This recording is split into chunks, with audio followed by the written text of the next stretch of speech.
today's video, meron tayong DIY slime. Sabi dito, just add water, tsaka yung slime powder, tas and mix. Magkaka-create na tayo ng slime. So, yeah, let's try! So, ito guys, parang nasa loob. Meron din siyang instruction dito. So, hi guys, magsisimula tayo sa slime na to, sa purple slime.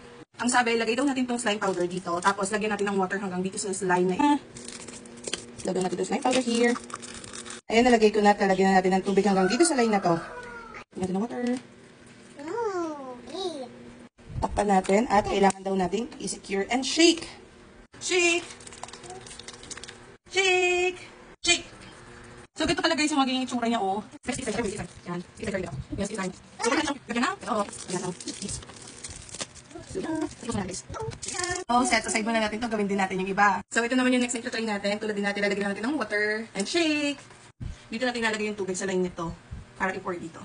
Scented pala to guys. Maamoy mo. Uy! Uy! Uy, ang bango! Mabango. So, pour na natin. Yay! So, yan. Shake, shake! Shake, shake! Shake, shake! So, ito pala siya guys. Bango!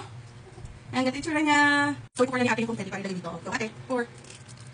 Yay! Yan din. So, ganito pala itsura niya guys. Next naman yung popcorn. Yay! Ito naman ilalagay natin slime powder tsaka ito yung beads. And lagay ko natin. Sa lagyan natin ng water. Scented din to guys. Mabango din. So, lagyan natin na ng water hanggang daw din sa line. Good. Gawin natin shake, shake, shake. Shake, shake, shake. Shake, shake, shake. Ilagyan natin ito guys. Yay! So guys, ito na pala yung tatlong slime. Ayan, nilagyan na natin lahat. So let's play with it. So excited na kayo guys? Excited na ba rin? So ito yung kay mommy. Ito yung kay darling. Ito yung sa baby kulit natin. Ayan. So ito pala yung fluffy slime. Ito yung darling niya. Ganyan siya.